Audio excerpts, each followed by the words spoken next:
contarles, el jueves pasado estábamos paseando un poco con mi esposa y nos corrió el agua, así que nos volvimos. Bueno, ya estuvimos terminando con el libro de Juan y algunas palabras del Señor han quedado marcadas en todo este libro tan maravilloso. Y el capítulo 17, que era la oración del Señor por los suyos y por todos nosotros, decía, ellos no son del mundo, como tampoco yo soy del mundo. Y habla una y otra vez por los que están en el mundo.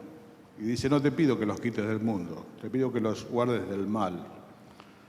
Y hermanos, la realidad es que estamos en el mundo. Estamos esperando que el Señor venga. No somos parte del sistema mundo, pero vivimos en este mundo.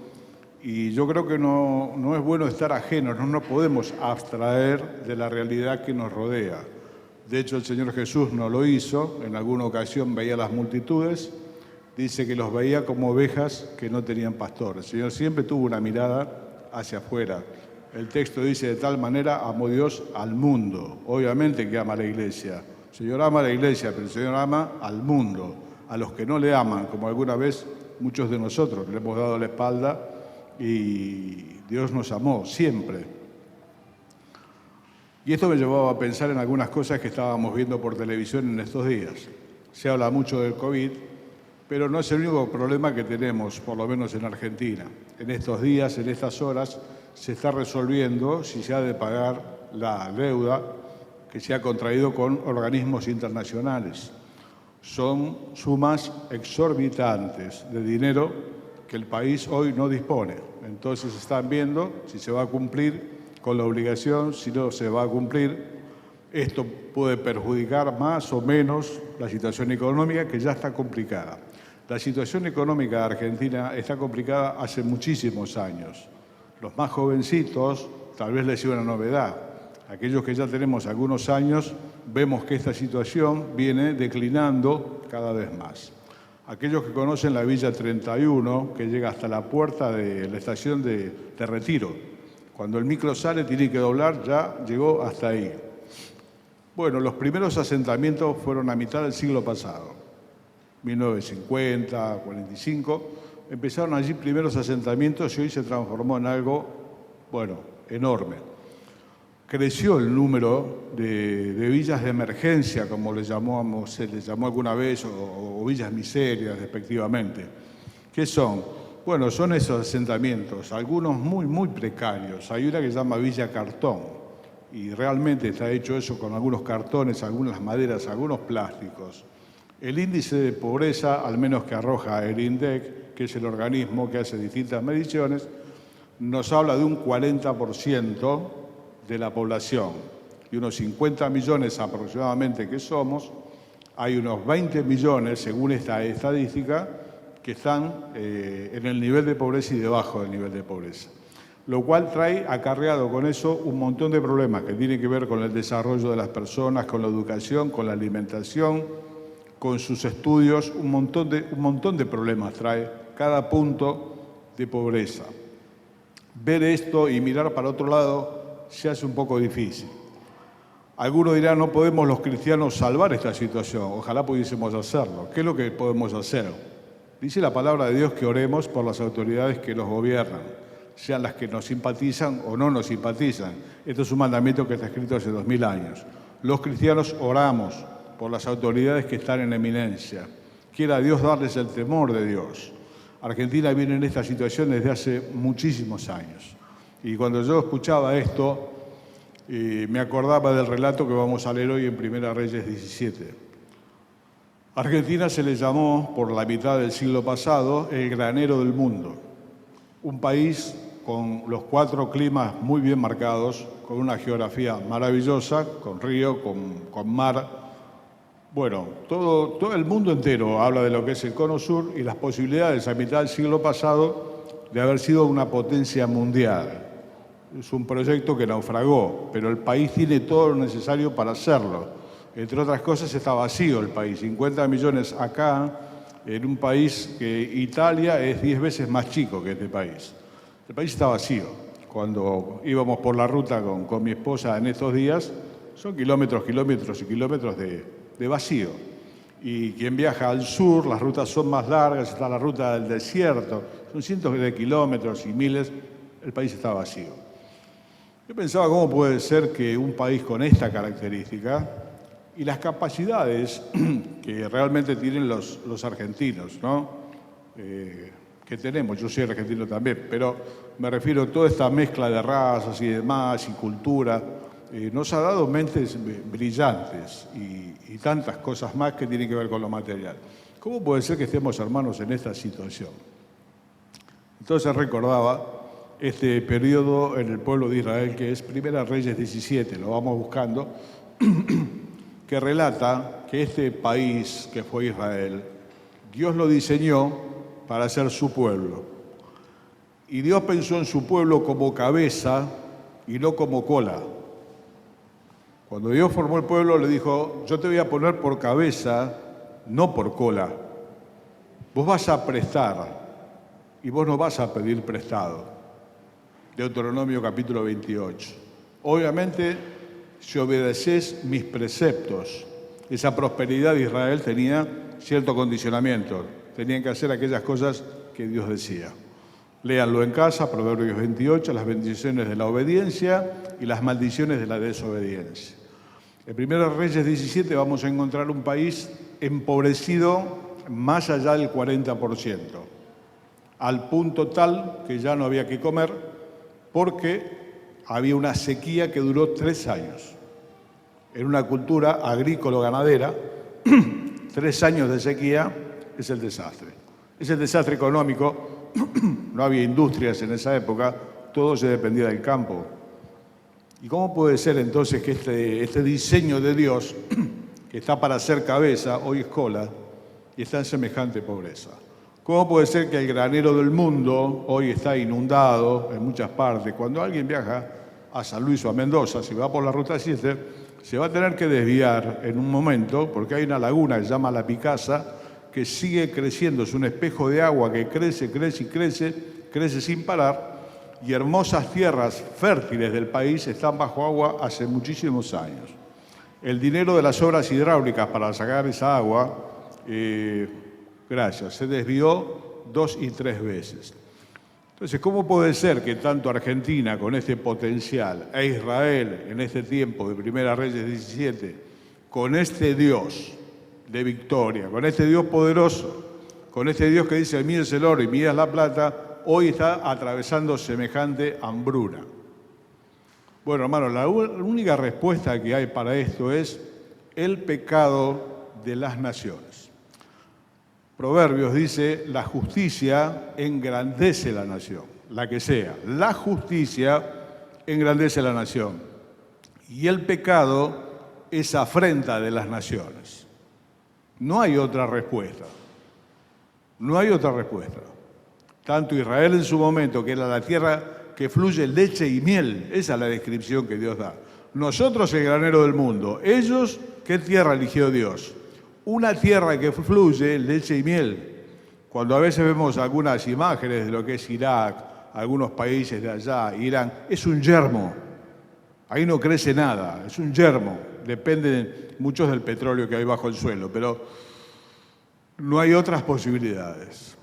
Bueno, ¿cómo puede ser que la tierra que fluye leche y miel hoy está reseca, árida? Bueno, hermano, esto tiene que ver con el pecado de los habitantes. El problema está en nosotros. Algunos dirán, pero yo no le hice mal a nadie, ¿no? Estará pensando acá, la culpa la tienen los políticos. Los políticos son un emergente social. ¿Qué significa? Nacen de las entrañas de nuestra sociedad. No los traemos de Japón a quien nos gobierna. El presidente sí o sí tiene que ser argentino. Y los cargos más altos normalmente están con argentinos nativos. Entonces uno dice, bueno, lo que son los políticos. Bien, hermano, el problema está en el corazón del ser humano. Es el político, la corrupción está instalada en todas partes, en la política y en todos los estamentos sociales. Aún el barrendero vende sus bolsas de basura, cada uno tiene su negocio, la codicia concentra la riqueza en un punto que deja sin frazada al 40%. Y eso es la codicia. La codicia está en todas partes del mundo. El problema es el nivel al que se ha llegado. Yo quiero hacer dos lecturas con ustedes para que las registren. Son de la palabra de Dios. Habla de esto. Isaías capítulo 1, verso 23. Porque solamente, como dijo un poeta contemporáneo, la incompetencia y la soberbia se ha consolidado como está consolidada de la raza humana. La incompetencia y la soberbia. No puede haber un país como este en esta situación ni a propósito. Hay que ser realmente incompetente, soberbio.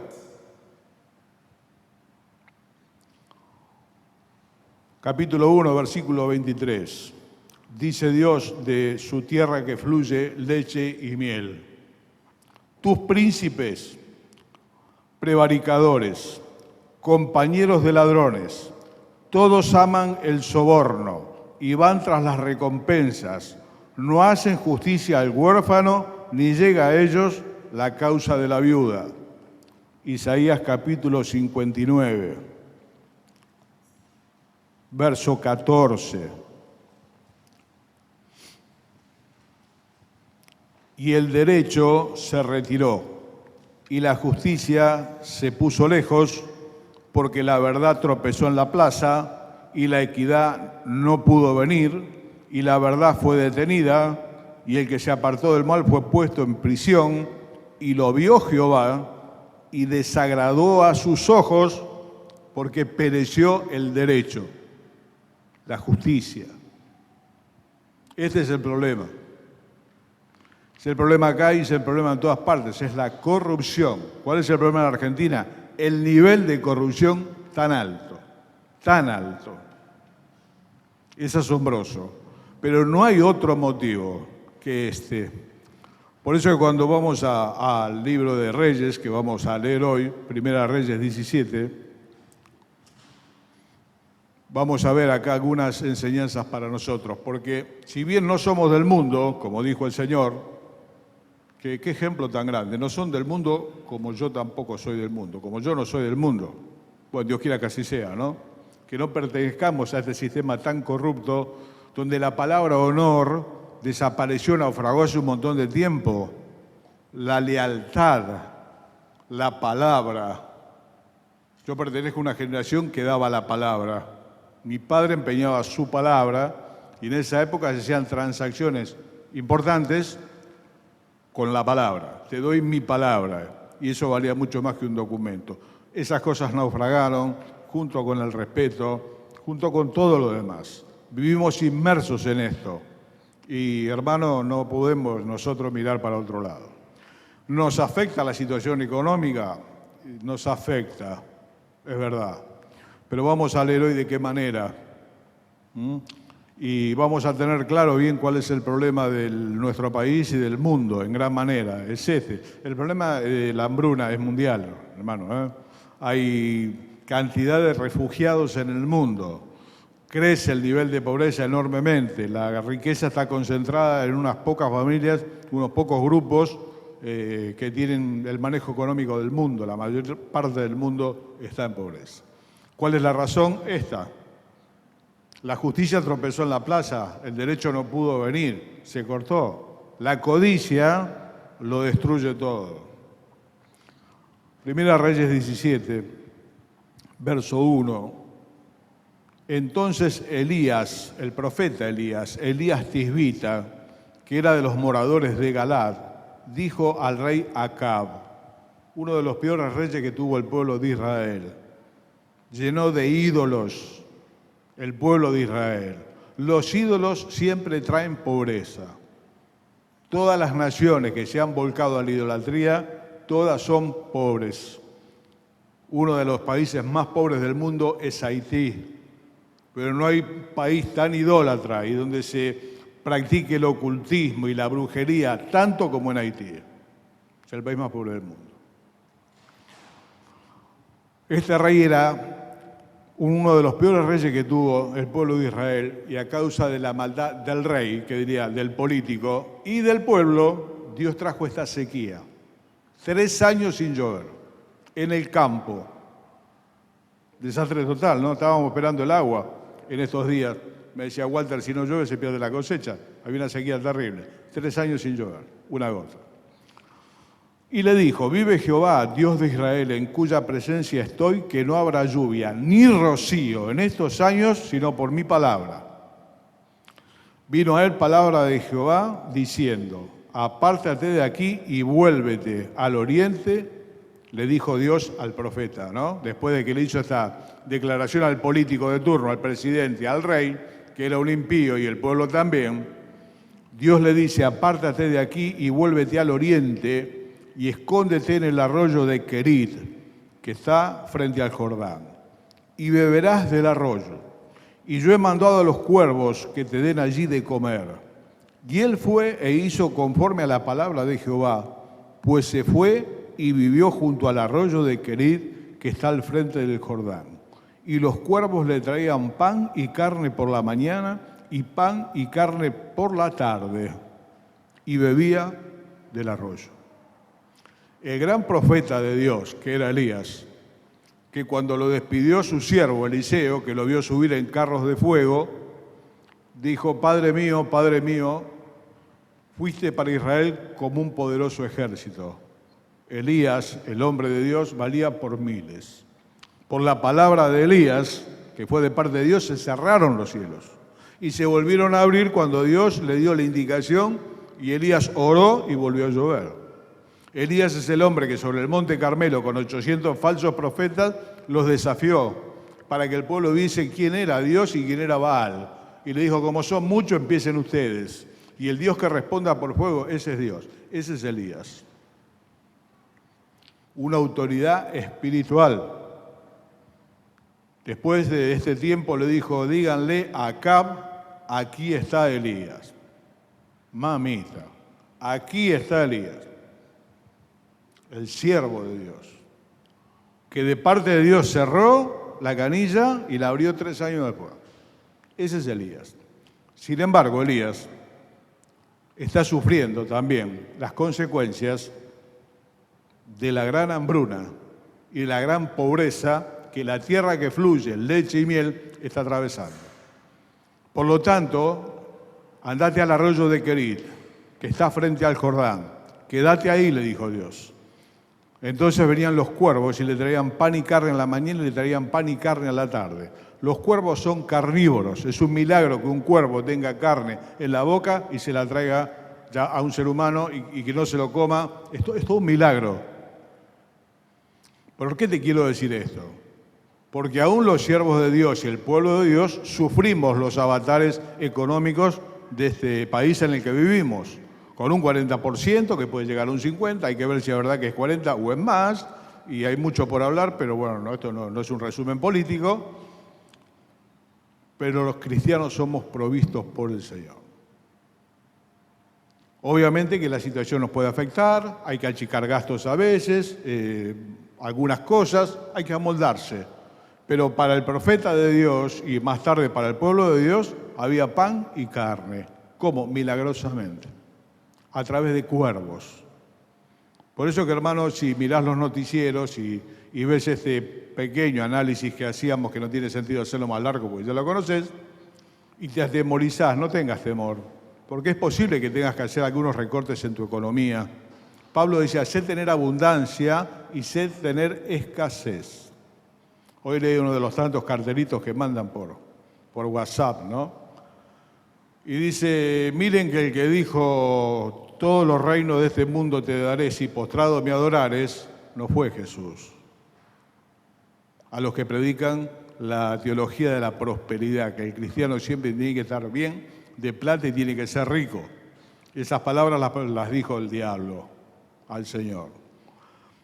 ¿Puede un cristiano tener escasez? Sí. Pablo dice, en todo y por todo estoy enseñado, tanto para la abundancia como para la escasez. Podemos atravesar situaciones, Elías la está atravesando. Está en un arroyo tomando agua del arroyo, el gran siervo de Dios, y esperando los cuervos. Posiblemente estés pasando alguna penuria. Yo en mi vida tuve 2 despidos, que fueron despidos masivos de empresas, 2 veces. y he pasado distintos momentos junto con mi familia, pero siempre, siempre, siempre estuvo la mano de Dios presente de una forma o de otra forma, proveyendo nuestra necesidad y la de nuestros hijos. El rey David dijo: joven fui y envejecí, no he visto justo desamparado, ni sus hijos pidiendo pan. Entonces, ¿nos afecta la situación? Posiblemente haya que achicar, haya que hacer algunos caminos. Con Laura, cuando recién nos casamos, vivíamos acá en Urquiza, del otro lado, Mendoza y Barzana. Y bueno, uno de esos despidos nos había afectado. Yo había perdido mi trabajo. Y Laura conservaba el suyo, todavía no habían nacido los hijos, pero había que pagar alquiler. Por lo tanto, a Pueyrredón había que ir caminando, porque no había plata para el boleto de colectivo, y volvíamos caminando. Éramos jóvenes, no teníamos los hijos, no había ningún tipo de problema. Y no hay ningún problema en caminar. Acá no está establecido que todos tengamos autos, una cantidad de cosas que son mandatos sociales, que hay que sí hay que tener, si no, no se puede vivir. No.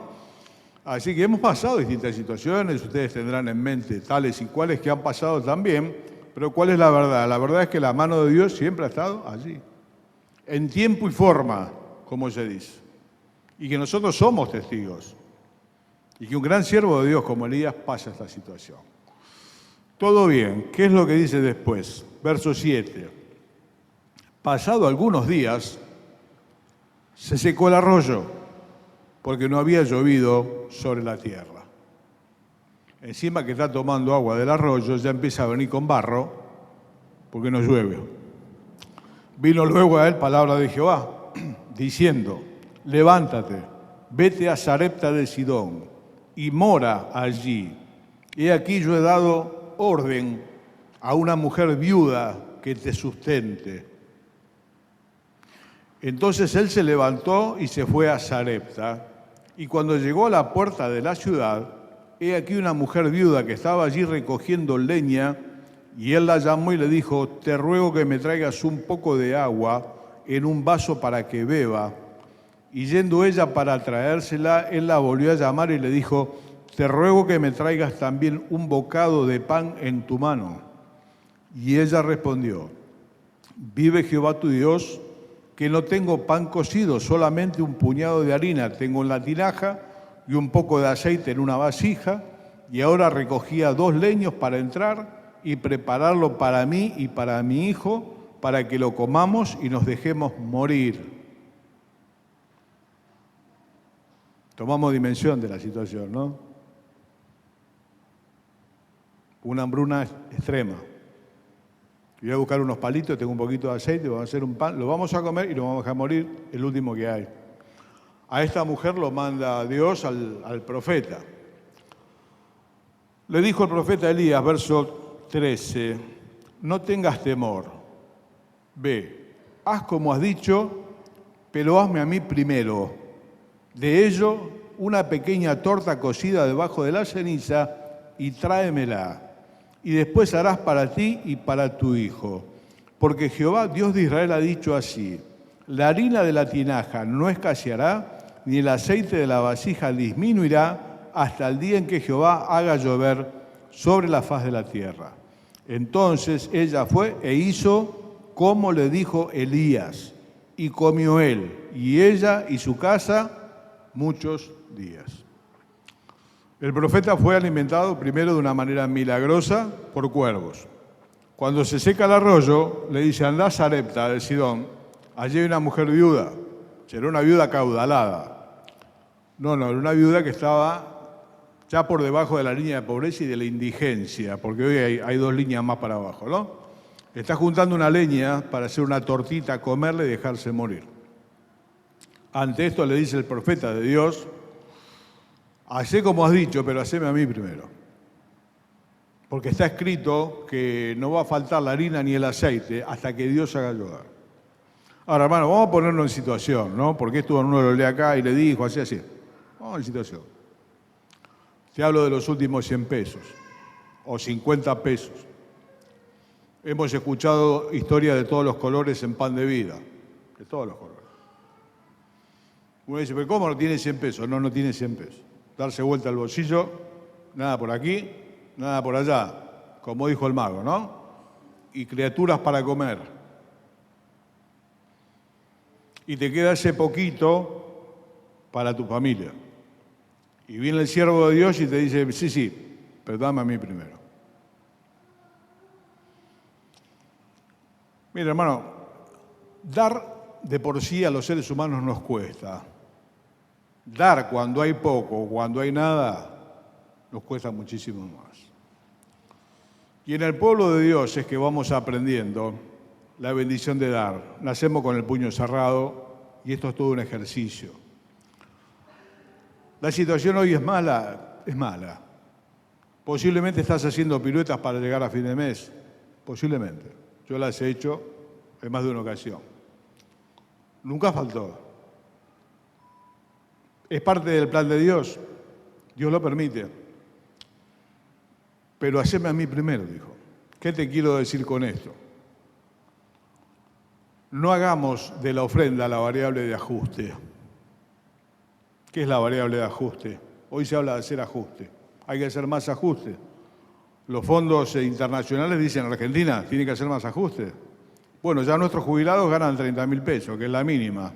Ya los ajustamos del todo. No, lo que hay que ajustar es el Estado. Es un macroestado y el gasto importante está ahí. El Congreso tiene 3.600 empleados. El Congreso solamente, 3.600 empleados. No hay un peor cliente que el Estado. Si esto vale 5, para el Estado compra 25, porque hay cerca de 3 o 4 intermediarios que se van a quedar con 20. El problema de Argentina está en toda esa mega corrupción, no en ajustarle 3.000 pesos más al jubilado o darle 5.000 pesos a una señora que tiene 3 chicos. Ese no es el problema argentino. El problema de Argentina es mucho más grande. Tiene que ver con la codicia, con una corrupción que ya roza la insensatez y la estupidez humana. Dice Dios en el capítulo 5 de Isaías, ¡ay de los que juntan casa a casa! ¿Van a vivir ustedes solos sobre la tierra? ¿Cómo puede ser tan estúpido? Juntar. Como hizo el rey Midas, que pidió que todo lo que tocaba se transforme en oro. Finalmente su comida se transformó en oro y se murió de hambre. Pero esto es lo que ocurre en los países. A veces, hermano, cuando la situación es escasa, tenemos miedo que no nos alcance. Entonces, ¿qué hacemos? Y a veces hacemos de la variable de ajuste con la ofrenda. Estaba mencionando el otro día en la iglesia, nuestras iglesias, la de los hermanos, no queremos hablar mucho de dinero para que no nos confundan con nadie, no sé si soy claro, ¿no? Tampoco hablamos mucho de milagro porque no queremos que nos confundan con nadie. Pero el poder no es de ninguna denominación, la sanidad no es de ninguna denominación y el dinero es un tema más dentro de los muchos temas de la iglesia. No los queremos hablar para que no nos confundan con gente que cuando uno dice buen día ya le dan el sobre para que ofrende, al segundo coro le dan otro sobre y por el medio le dan otro sobre y cuando se va le dan otro sobre. Y ya finalmente le sacan todo lo que tienen. Son mercaderes de la fe, son delincuentes. Dice Pedro, harán mercadería de vosotros. Ese tiempo ya llegó. Son delincuentes que usan la Biblia para robarle a la gente. A veces cuando predico en algún lado y alguna persona se acerca y conversamos, le digo, ¿usted dónde? No soy de acá, soy de tal o cual lugar. Bueno, búsquese una iglesia cerca de su casa. Si hablan mucho de plata, váyase pronto, posiblemente son delincuentes. Pero lo cierto es que a veces nosotros no lo mencionamos para nada. Que hace muchos años en una conferencia lo escuchaba a don José Bongarrá, un hombre que yo creo que tenía un don de fe. Dentro de los dones creo que tenía un don de fe. ¿Saben qué dijo? La obra se hace con plata. La obra se hace con plata. El otro día mencionaba el tema en la iglesia también. Y como hoy el tema era libre, quería seguir con esto. Dios lo ha puesto en el corazón. Dice el apóstol Pablo de Filipenses, no es que busque dádivas. No es que busque dádivas. Che, ahora nos van a sacar la plata. No. Dios no tiene problema de dinero. La iglesia, gracias a Dios, tampoco tiene problema de dinero. Hay algunos pastores que tienen problema de caja. Eso es otro tema. A lo mejor no son pastores, son delincuentes. Mercaderes de la fe. Dios no tiene problema de plata. Dice el Salmo 55, si tuviese hambre no te lo pediría a ti. No, ya está. Es un privilegio y es una bendición para nuestra vida. No es que busque dádivas, dice Pablo, busco un fruto que abunde en vuestra cuenta. El ofrendar mal es una discapacidad espiritual. La ofrenda es un tema espiritual, más que monetario. Dice ahí Pablo en Filipenses, lo he recibido todo, olor fragante, sacrificio acepto delante de Dios. Eso es la ofrenda. Pero tengo poco, pero esta mujer tiene menos. Tiene un poquito de harina, un poquito de aceite, 2 palitos en la mano para hacer fuego. ¿Es la única? No, hay una mujer viuda que conoció al Señor Jesucristo, que cuando todos echaban mucho de lo que le sobraba, ella puso 2 monedas de las que a veces nosotros ya no la queremos ni devuelto porque rompen los bolsillos. Hoy la moneda argentina, la moneda en sí no tiene valor. Esta mujer puso 2 moneditas y el Señor tomó esa ofrenda y la tomó como ejemplo, porque dijo, muchos pusieron de lo que sobraba, pero ella lo puso todo. Todo. Cuando yo era joven, los viejos, que ya muchos están con Cristo, nos daban consejos de esto, ¿no? Dice, tenés que ofrendar hasta que te duela. La ofrenda que hacemos al Señor tiene que tener sentido en nuestra vida. Yo de esto hablo más o menos cada 4 meses en la iglesia, o cada 6. Todos necesitamos gastar un tironcito de oreja porque nos dormimos con este tema o con algún otro tema. Y le digo a los hermanos, si te sobran $10.000, por favor, no lo pongas en la bolsa de la ofrenda. Si te sobran $100.000, tampoco lo pongas en la bolsa de la ofrenda, porque Dios no precisa plata, la iglesia tampoco, y el rey David dijo, no daré al Señor sacrificio que no me cueste nada. Tiene que tener un significado en mi economía lo que estoy poniendo. Se tiene que sentir, si no es dar de lo que sobra. Por eso el Nuevo Testamento no habla de diezmo, uno lo usa a veces para orientarse. Pero dice, cada uno dé como se propuso en su corazón. Lo he dicho acá ya en otras ocasiones. Hay momentos en la vida en que dar el diezmo es un trámite. Si vos tenés la bendición de tener un sueldo de $200.000, apartar 20 como pagar la luz, poner 20 en un sol, ya está. Ahora, si uno está ganando $40.000 o $30.000, poner 3.000 se hace muy difícil. Y no hay un problema de cantidad de ceros a la derecha. Es un tema de significado. 2 monedas, 2 blancas, ¿cuánto podían sumar en la economía de Israel? Absolutamente nada. Los sacerdotes la gastaban y, otra fuente de corrupción. Pero para Dios fue muy importante. ¿Por qué? Porque tenía mucho significado, como el perfume que se derramó en la cabeza del Señor y los pies. Sí, costaba el sueldo de un año. Tenía mucho significado. Y los bendecidos somos nosotros. Pero también están los macedonios, que le piden al apóstol Pablo participar de una ofrenda que se iba a hacer para los pobres de Jerusalén. Porque el cristianismo llenó de pobres Jerusalén, porque en la medida que recibían al Señor como Mesías, los expulsaban de la familia. Pasaban a no tener trabajo y a ser marginados sociales. Entonces las iglesias gentiles estaban armando una colecta, una ofrenda, que dijo Pablo, si fuera necesario, y ellos también, para asistir a los hermanos en Jerusalén. Y dice que los macedonios le pidieron poder participar de este privilegio. Y dice que dieron más allá de su fuerza. ¿De dónde? De su profunda pobreza. Por eso que la pobreza o la escasez nunca es un motivo para no ofrendar. Es bendición. Dice el apóstol Pablo, la administración de este servicio no solo suple lo que a los santos falta, sino que abunda en muchas alabanzas y riquezas y gracias a Dios. Es muy importante. Y esta mujer, en un momento, hizo como el profeta le dijo. Yo cuando era niño, iba a la escuela, los padres, las madres, nos ponían el sándwich en la valija, una valija con la cual luchábamos, ¿no? La lucha greco-romana a los valijazos, y el sándwich estaba ahí en el bolsillo afuera. Ustedes no lo conocieron, unos portafolios de cuero, ¿no? Lo que tenemos unos años así. Y bueno, ahí estaba el sándwich, y el sándwich era para el recreo. Entonces, si alguno te pedía un pedazo de sándwich, si llegaba cuando empezaba, bien. El último pedazo de sándwich no se lo das ni a tu hermano. Es así. Por eso que cada uno dé como se propuso en su corazón. vos sabrás. Es el 10, es el 2, es el 30 y hermanos de mucho dinero llegaron a poner el 90% y quedarse con el 10% y vivían muy cómodamente también porque el dinero es de Dios. Pero cuando hay poco, como en este caso, qué difícil que es. Y la tentación a veces, ¿cuál es? Que la ofrenda sea la variable de ajuste. Es como comerse la semilla en el campo, es una locura. Pero esta mujer sí lo hizo. Le hizo primero al profeta. Y dice el verso 16 para terminar. Y la harina de la tinaja no escaseó, ni el aceite de la vasija menguó conforme a la palabra que Jehová había dicho por Elías.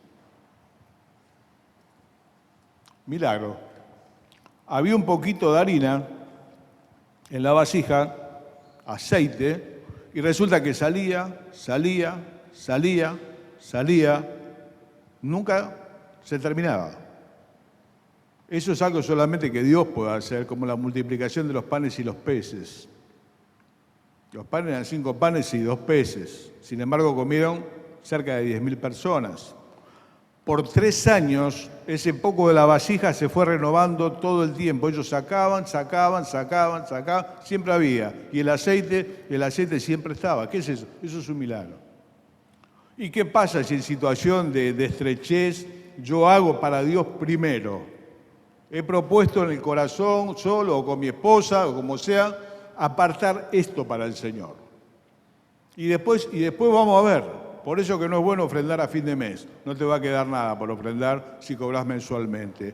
Hacelo al principio de mes. Cuando recibís el dinero, decís, esto es lo que hemos apartado para el Señor.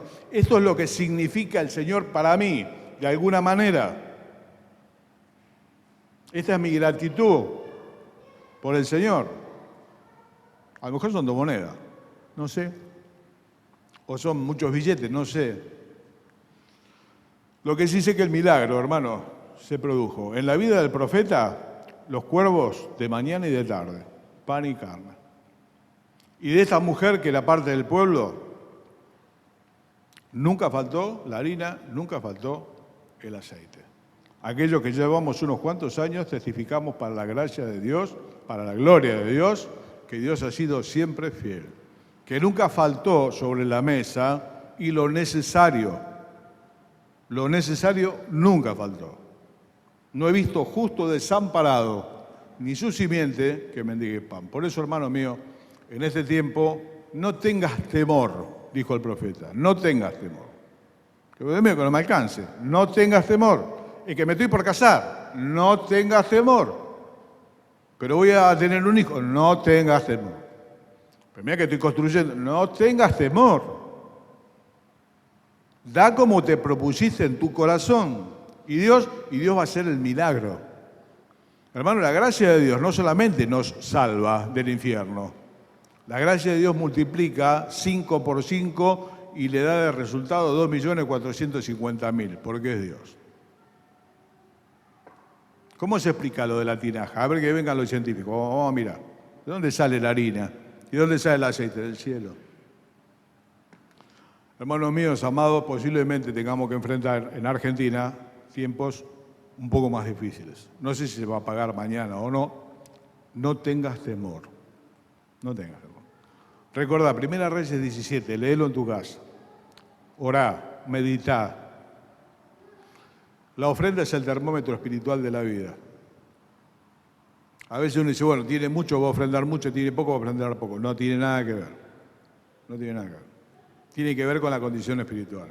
Una persona espiritual puede que tenga escasez, va a apartar con mucho significado. Y si la persona no es espiritual, tenga mucho, tenga poco, no va a apartar. Hemos encontrado a veces los tesoreros en la bolsa de la ofrenda, hemos encontrado algún analgésico en la época que había boleto de colectivo, y alguna vez alguno perdió la llave y fue en la bolsa. ¿Por qué? Porque no está preparado, no preparó nada para el Señor. Cuando vio la bolsa, se metió la mano y puso cualquier cosa ahí adentro. Y no daré al Señor sacrificio que no me cueste nada. Busco dádiva, están pidiendo plata en la iglesia. No te confundas. Si lo entendiste así, entendiste mal. Busco un fruto que abunde en vuestra cuenta, que a vos te vaya bien. Que tu tinaja siempre tenga lo suficiente? Que nunca falte el aceite y nunca falte la harina. Y así fue hasta el día que Dios hizo llover nuevamente por la mano de este gran siervo de Dios que fue Elías. Señor les bendiga mucho, nos dé un buen año. Oremos, hermanos, por nuestro país, oremos por nuestro... Nosotros estamos cuidados por el Señor. Pero realmente ver a aquellos que no son del Señor no puede dejar de quebrantarnos el corazón. Yo miro poco noticiero, poquito para informarme. No se puede vivir dentro de un termo. No quiero escuchar mucho. Me hace mucho daño, no lo puedo cambiar. Pero oremos mucho por los demás. Nosotros estamos rodeados por el favor de Dios, pero las personas no. Y la pobreza trae las peores cosas. Las peores cosas. A veces se habla de los delitos de lesa humanidad. La pobreza que se generó por mano de ciertos y cantidad de políticos debiera ser juzgado como un delito de lesa humanidad. No solamente está desaparecida una persona que está muerta y no sabe dónde está enterrado. Hay generaciones desaparecidas. Hay chicos de 18 y 20 años que en José Cepaz y San Miguel dicen el colectivo rojo o el colectivo azul. ¿Lo sabías? Y la iglesia de los hermanos en Quilmes y en San Miguel alfabetiza con la Biblia. Hay chicos de 18 y 20 años en una discapacidad enorme que trae la pobreza que no saber leer ni escribir. Y con el pegamento se vuelan la cabeza y tienen armas y la cantidad de cosas que lo trae la pobreza. Oremos, hermanos, y oremos mucho por todos ellos. Señor les bendiga, no tengas temor. No importa lo que diga el noticiero, vos no tengas temor.